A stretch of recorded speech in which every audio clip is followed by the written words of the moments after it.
اللہ الصلاۃ والسلام علیک یا حبیب اللہ الصلاۃ والسلام علیک یا حبیب اللہ الصلاۃ والسلام علیک یا نبی اللہ الصلاۃ والسلام علیک یا نبی اللہ صلی اللہ تعالی علیہ وسلم۔ صلی اللہ تعالی علیہ وسلم۔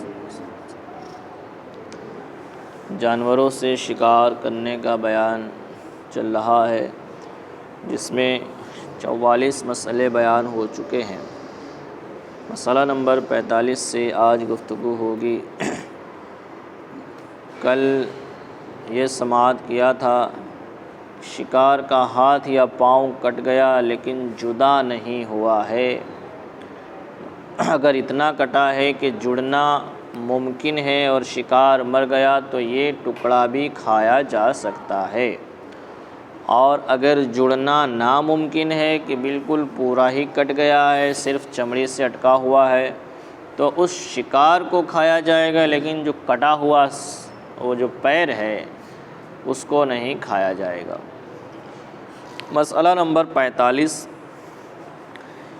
ایک شخص نے شکار کو تیر مارا اور لگا، مگر ایسا نہیں لگا کہ بھاگ نہ سکے، بلکہ بھاگ سکتا ہے اور پکڑنے میں نہیں آ سکتا۔ اس کے بعد دوسرے شخص نے تیر مار دیا اور وہ مر گیا، تو یہ کھایا جائے گا اور دوسرے کی ملک ہوگا۔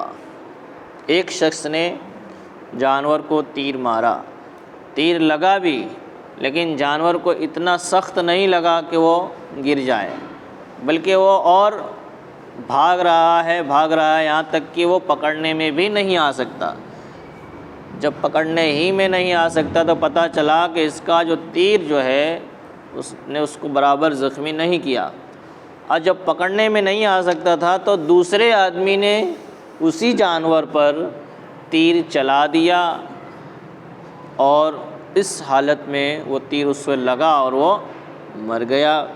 تو اب یہ جانور جو ہے دوسرے والے کی ملک ہوگا، یعنی دوسرے آدمی نے جو تیر چلایا ہے اس کی ملک ہوگا، کیونکہ پہلے والے نے جو تیر چلایا تو وہ ایسا لگا ہی نہیں تھا کہ وہ شکار ہوا ہو، بلکہ شکار کو ٹچ ہوا، ایسا ہی سمجھا جائے گا کہ شکار تو ابھی بھاگ رہا ہے، پکڑنے میں آ ہی نہیں رہا۔ جب پکڑنے میں آ نہیں رہا ہے، دوسرے آدمی نے مارا اور اس کا شکار کر لیا، تو یہ مالک ہو جائے گا دوسرا آدمی، پہلا آدمی نہیں ہوگا۔ اور اگر پہلے والے نے زخم لگا دیا تھا، پہلے والے نے سخت زخم لگا دیا تھا، اس کا تیر ایسا لگا کہ سخت زخم لگ گیا اور جانور بھاگ نہیں سکتا تھا، پھر بھی دوسرے نے تیر مار دیا، زخم لگ گیا تھا پہلے ہی سے، پھر بھی دوسرے نے تیر مار دیا اور وہ جانور مر گیا، تو اب اس جانور کے بارے میں کہتے ہیں اس کا مالک تو پہلے والا ہوگا، مالک تو پہلے والا ہوگا، لیکن یہ جانور کھایا نہیں جائے گا، یہ کھایا نہیں جائے گا۔ کیوں؟ کیونکہ اس کو ذبح کر سکتے تھے، ابھی اس کے اندر اتنی جان باقی تھی کہ اس کو ذبح کر سکتے تھے، اور دوسرے آدمی نے اس کو تیر مار کر کے ہلاک کر دیا، مار ڈالا ہے، اس وجہ سے وہ جانور کیا ہو گیا؟ حرام ہو گیا۔ لیکن مالک کون ہوا اس کا؟ پہلے والا، کہ پہلے والے نے شکار کیا تھا اور اس کا مالک ہو گیا تھا، اور دوسرے والے نے اس کو مار ڈالا۔ اگر وہ چاہتا تو ذبح کر سکتا تھا، لیکن دوسرے نے اسے مار ڈالا، تو اب وہ جانور حرام ہو گیا۔ یعنی یہ حکم اس وقت ہے کہ پہلے کے تیر مارنے کے بعد اس میں اتنی جان تھی کہ ذبح اختیاری ہو سکے۔ یعنی یہ حکم کب ہے؟ جب پہلے والے نے تیر مارا اور اس کے بعد اس جانور میں اتنی جان باقی تھی کہ اس وہاں تک پہنچ کر کے اس کو ذبح کیا جا سکتا تھا، لیکن دوسرے نے پہنچنے سے پہلے تیر سے مار دیا، اس وجہ سے جانور حرام ہو گیا۔ اور اگر اتنی ہی جان باقی تھی جتنی مذبوح میں ہوتی ہے تو دوسرے کے تیر مارنے سے حرام نہیں ہوگا۔ یعنی اب اس کے اندر اتنی ہی جان باقی تھی کہ اب مرنے ہی والا تھا، اب وہ جانور مرنے ہی والا تھا کہ اب دوسرے آدمی نے تیر چلا دیا اور مر گیا، تب حرام نہیں ہوگا۔ حرام کب ہوگا؟ جب اس کے اندر اتنی جان باقی تھی کہ اس کو ذبح کیا جا سکتا تھا، اتنا وقت تھا کہ ذبح کیا جا سکتا تھا، تو دوسرے کے مارنے سے وہ جانور مر گیا تو حرام ہو جائے گا۔ اور اگر اتنی ہی جان باقی تھی کہ وہاں تک پہنچتے پہنچتے تو اس کو مر ہی جانا تھا اور دوسرے آدمی نے اس کو تیز سے مار دیا تو اب حرام نہیں ہوگا۔ اور دوسرے کے مارنے سے 3 صورت میں شکار حرام ہو گیا۔ یہ دوسرا شخص پہلے شخص کو اس زخم خوردہ جانور کی قیمت تاوان دے کہ اس کی ملک کو ضائع کیا۔ جو دوسرے آدمی نے جو مار دیا ہے اس جانور کو، تو اب اس کے اوپر جرمانہ دینا ضروری ہو گیا۔ کس کو دے گا؟ پہلے والے کو، کیونکہ جانور کا مالک تو پہلے والا تھا اور دوسرے نے مار کر کے اس کو ضائع کر دیا، اس کی ملک کو ضائع کر دیا ہے اس لیے۔ اور اگر یہ معلوم ہے کہ جانور کی موت دونوں زخموں سے ہوئی، اور اگر یہ معلوم ہے کہ پہلے والے نے زخم لگایا تھا اس وجہ سے بھی اور دوسرے والے نے زخم لگایا اس وجہ سے بھی، دونوں کے زخم سے جانور کی موت ہوئی ہے، معلوم ہو یا معلوم نہ ہو، تو دوسرا شخص جو ہے جانور کے زخمی کرنے کا تاوان دے گا۔ تو دوسرا والا شخص جو ہے پہلے تو زخمی کرنے کا، دوسرے کے جانور کو زخمی کرنے کا تاوان یعنی بدلہ دے گا، جرمانہ دے گا۔ اس کے بعد پھر جس جانور کو 2 زخم لگے ہیں اس کے نصف قیمت کا جو ہو وہ تاوان دے گا۔ تو جس جانور کو زخم لگا ہے اس جانور کا آدھی قیمت جو ہوتی ہے اس کا وہ بدلہ اس کو دے گا، اور پھر اس کے بعد گوشت کی نصف قیمت تاوان دے گا۔ اس کے بعد اس کا جو گوشت ہوتا ہے اس کے آدھی قیمت بدلے میں اس میں دے گا۔ دیکھیے جانور جب زندہ ہوتا ہے تو اس کی قیمت زیادہ ہوتی ہے اور جب کٹ جاتا ہے تو اس کی قیمت کم ہو جاتی ہے، ٹھیک ہے۔ تو یہ کہ پہلے جانور کی نصف قیمت، تو جانور کے اگر 10,000 آتے تھے تو اس کے آدھا کیا ہوا؟ 5,000 ہوا، اور پھر اس کے بعد کہتے ہیں گوشت کی نصف قیمت کا تاوان دے گا۔ اب گوشت جب کٹا تو 8,000 کا ہوا، تو اب اس کے آدھی قیمت کیا ہوئی؟ 4,000 ہوئی، تو اب گوشت کی آدھی قیمت تاوان میں دے گا۔ یعنی اس صورت میں یہ تاوان دینے ہوں گے کب؟ جب دوسرے آدمی نے پہلے والے کے جانور کو مار دیا، تب پہلے والے نے شکار کیا اور ابھی اس کے اندر زندگی باقی ہی تھی کہ دوسرے نے بھی اسے مار کر کے ہلاک کر دیا، اس لیے اس کو تاوان دینا پڑے گا، یعنی بدلہ دینا پڑے گا، جرمانہ دینا پڑے گا۔ مسئلہ نمبر 46، شکار کو تیر مارا، پھر اس شخص نے دوسرا تیر مارا اور مر گیا، تو اس جانور کے حلال یا حرام ہونے میں وہی حکم ہے جو دوسرے شخص کے تیر مارنے کی صورت میں ہے۔ یہاں زمان کی صورت نہیں کہ دونوں تیر خود اسی نے مارے ہیں۔ اب یہ مسئلہ جو ابھی اس سے پہلے آپ نے سنا اس میں 2 آدمی تھے، اب جو مسئلہ ہے اس میں ایک ہی آدمی ہے، ایک ہی شخص ہے، ایک ہی شخص نے تیر مارا اور ابھی اس کے اندر زندگی باقی تھی، یعنی اتنا ٹائم تھا کہ وہاں تک ذبح کر سکتا تھا اسے، تو اس سے پہلے ہی دوسرا تیر بھی مار کر کے اسے ہلاک کر دیا۔ تو اب زمان کسے دے گا؟ یعنی بدلہ تو کسے؟ اسی نے مارا ہے، اسی نے ہلاک کیا ہے۔ تو کہتے ہیں یہ جانور تو نہیں کھایا جائے گا، یہ جانور نہیں کھایا جائے گا۔ کب؟ جب اتنی اس کے اندر زندگی باقی تھی کہ پہنچ کر کے ذبح کر سکتا تھا تب، اور اگر اتنی زندگی باقی تھی کہ اب وہاں پہنچتا تب بھی اس کو مر ہی جانا تھا، تو تاوان بھی نہیں، تاوان ہو بھی تو دے کسے؟ تو اسی کے اوپر آئے گا۔ تو وہی حکم ہوگا جو پہلے والے کا حکم ہے، جو دوسرے کا حکم ہے، یعنی حلال اور حرام ہونے میں۔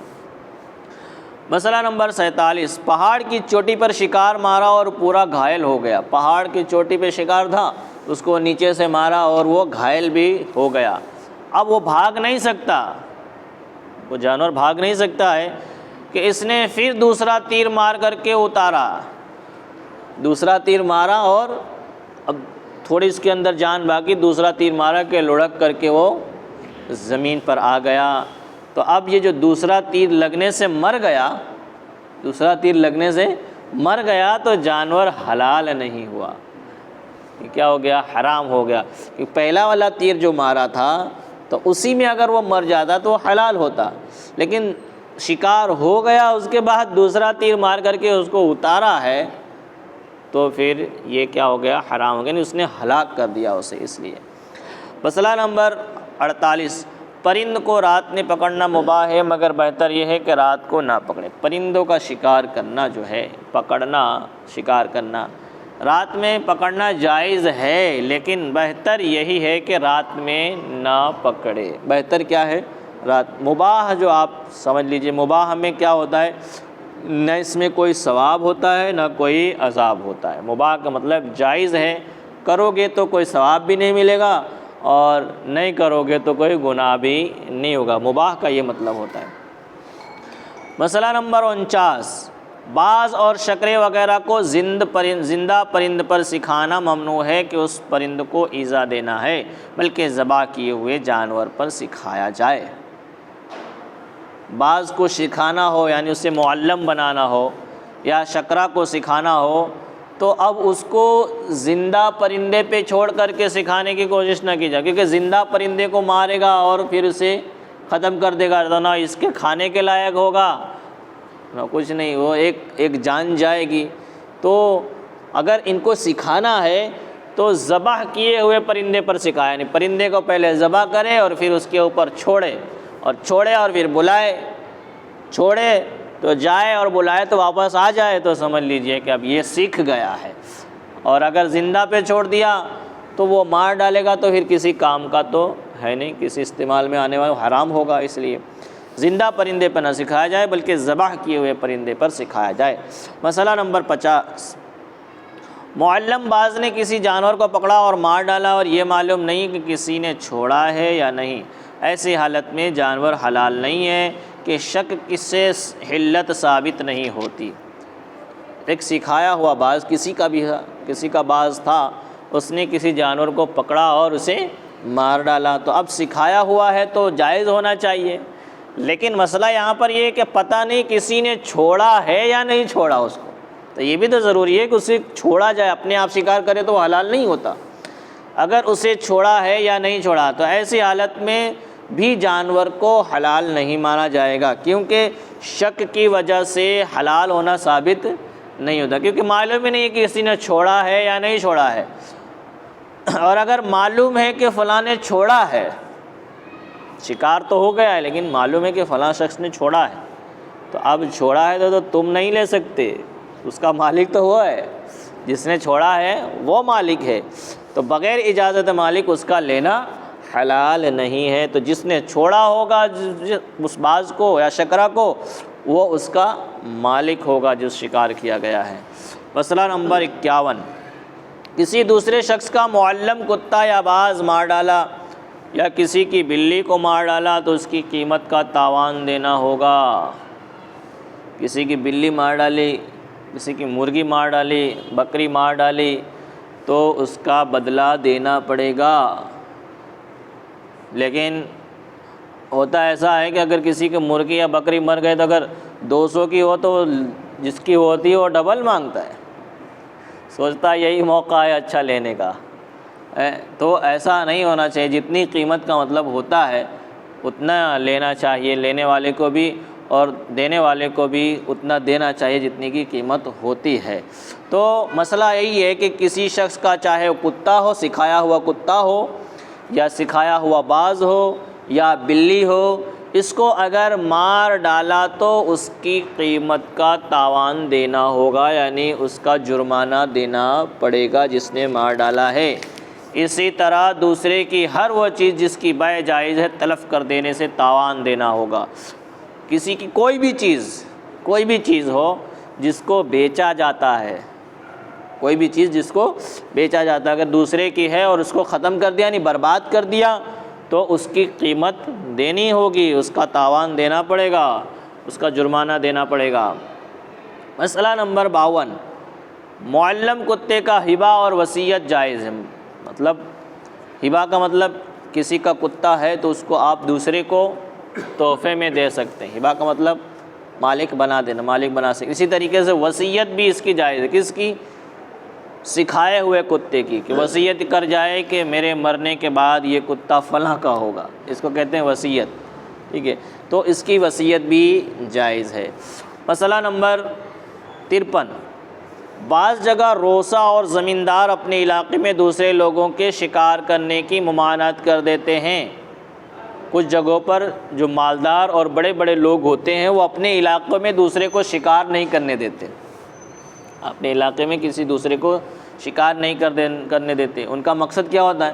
ان کا مقصد یہ ہوتا ہے کہ ان جنگلوں میں وہ خود شکار کھیلیں، وہ خود شکار کریں۔ ظاہر بات ہے جب دوسرے شکار نہیں کریں گے تو زیادہ شکار ان کو ملیں گے، بافراد شکار ملے گا۔ ایسی جگہ اگر کسی نے شکار کیا تو یہی مالک ہوگا، جس نے شکار کیا وہی مالک ہوگا۔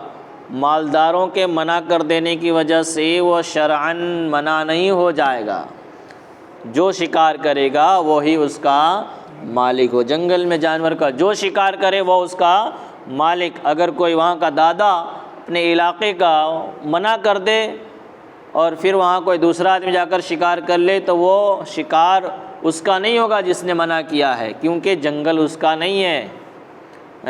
تو شکار جس نے کیا ہے شکار اسی کا ہوگا،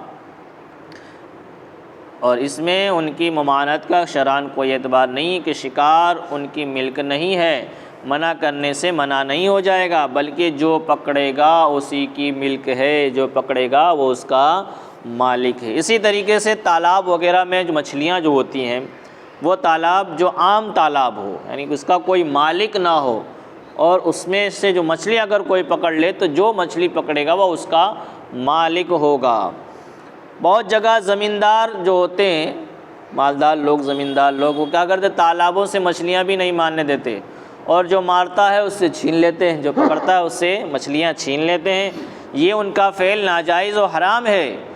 جو مچھلی مار لے اسی کی ہیں، جو مچھلیاں پکڑ لے اسی کی ہیں، اور اگر چھپ کر مارنا، اور جو اس میں جو چھپ کر کے مچھلیاں پکڑی جاتی ہیں، ایسی جگہوں پہ جہاں منع کر دیا جاتا ہے اور چھپ کر کے مچھلیاں پکڑی گئیں، تو اگرچہ بعض لوگ اسے چوری سمجھتے ہیں لیکن یہ چوری نہیں کہلائے گی، کیونکہ یہ مال مباح ہے، اور مال مباح میں چوری کیسی؟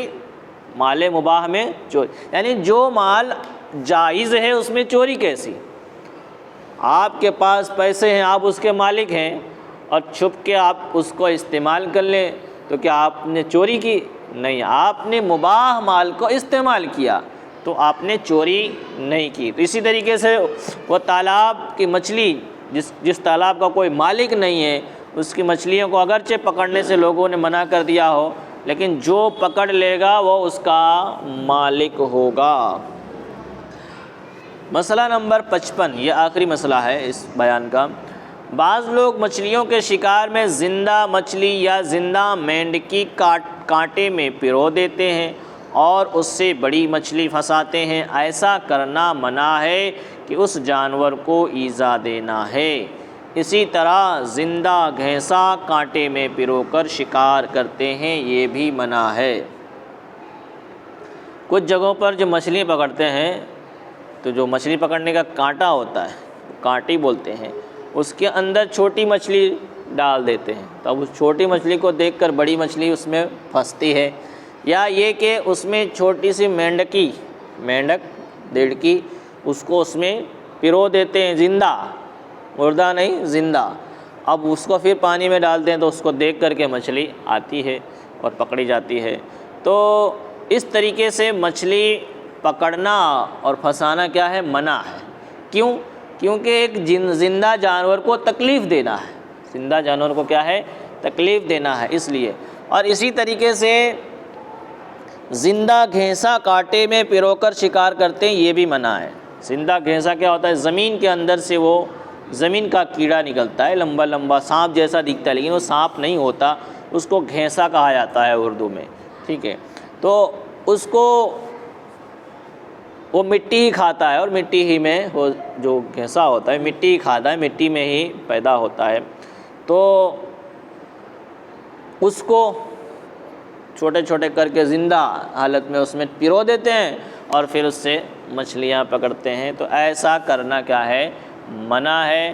بلکہ دوسری چیزوں کا استعمال کیا جائے، آٹا ہے یا مردہ مچھلی ہے، اس کا استعمال کیا جائے، زندہ کا استعمال نہ کیا جائے۔